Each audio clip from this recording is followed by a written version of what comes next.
Hi, I am dietitian Pradnya Padhe from Balcal Nutrify, and we are back with our second video in our series of PCOS. In the first video, we discussed about the various types of PCOS, their symptoms, their causes, the risks that are associated with PCOS. And in today's video, we are going to discuss the role that diet has to play to manage PCOS better. Women who suffer from PCOS, almost 70% women have something called as insulin resistance. I'm sure you've come across this term at some point of time. So what exactly is insulin resistance? Insulin resistance happens in our body when our body cells cannot react to insulin in a normal way. What happens is because of this, the levels of insulin in our blood start rising, because of which the glucose levels in the blood also start rising.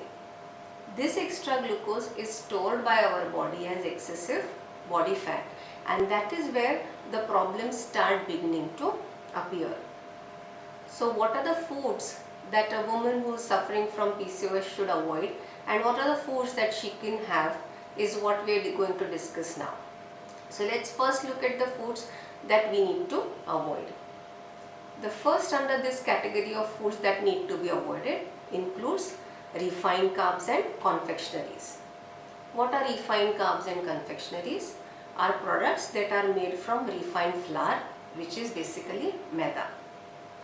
These include food items such as pasta, spaghetti, cakes, basically anything that is made from maida. The second food group in this category includes sugary beverages. Sugary beverages include anything like your fruit juices, energy drinks, sports drinks, colas. Yes, all of these will aggravate the problem of insulin resistance. The third food group that we need to avoid includes packaged and processed food. What comes under packaged food? So anything that you can cut open and directly consume. Now these include anything right from your biscuit, rusk, toast. This food group also includes foods that are ready to eat. So anything that you can eat, reheat in 2 minutes and eat are also going to cause harm in the long run. The fourth food group that we need to avoid includes fried foods. Fried foods such as french fries, chips, namkeen, fried chicken. So anything that is deep fried is to be avoided when you are looking at managing insulin resistance better. So what are the foods that we can eat? Because there seems to be a whole lot of foods that you need to avoid. So let's have a look at foods that you can include to help manage insulin resistance better. The first food group in this category includes whole grains and foods that have a low glycemic index. Now what are foods that have a low glycemic index? They include foods that are slowly digested by the body, because of which the glucose that is released is also released slowly and the body is able to manage it better. This include whole grains such as whole wheat products such as rotis that you make at home. It includes millets such as jowar, bajra, ragi, makai. All of these and the products made from these come under low glycemic index foods. Sprouts, pulses are also considered foods that have a low glycemic index. The second foods that will help a woman who is looking at managing insulin resistance better includes nuts and seeds. Nuts and seeds. Why nuts and seeds? Because they have something which is good fat or MUFA or PUFA in them. What is MUFA and PUFA? MUFA is monounsaturated fatty acids and PUFA is polyunsaturated fatty acids, and both of these are required by the woman, especially increased amounts, to manage insulin resistance better. So seeds and nuts include almonds, walnuts, chia seeds, pumpkin seeds, sunflower seeds, flax seeds. All of them will help us manage insulin resistance better. The third food group that comes under this category includes fruits and vegetables. Why fruits and vegetables? Because they are a good source of vitamins, minerals and also fiber, which is good for our body.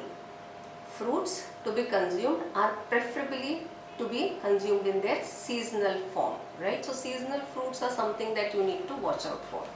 Also fruits that are rich in vitamin C such as guava, oranges, sweet lime, amla, kiwi are good to manage insulin resistance better. Also fruits such as papaya, which are a good source of vitamin A, help manage insulin resistance better.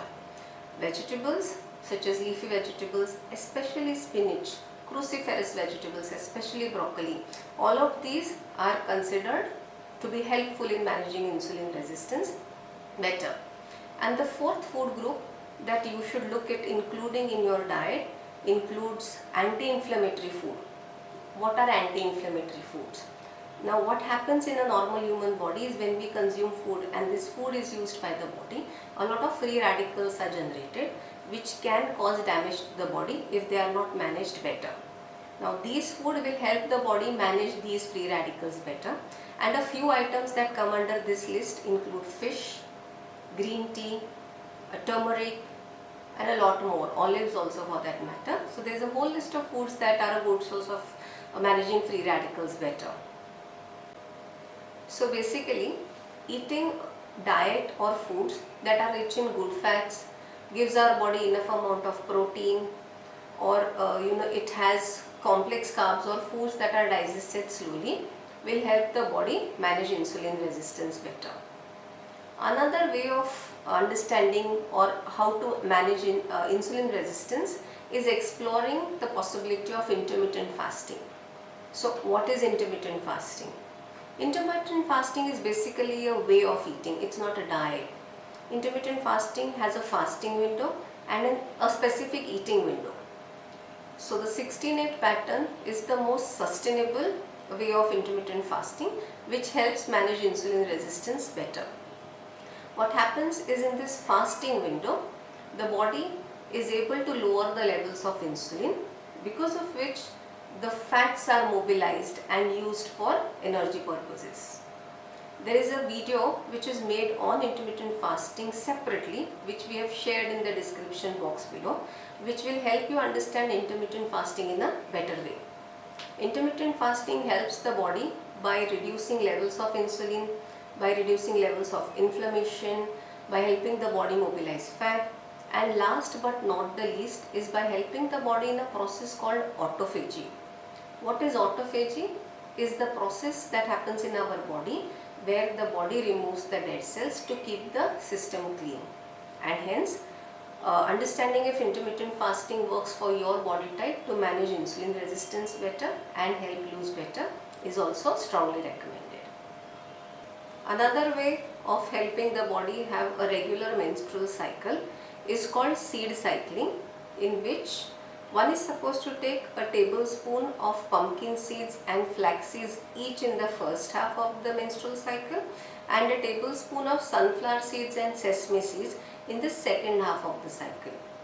These seeds have something called as polyphenols and phytoestrogens, which are similar to the hormones in their respective phases.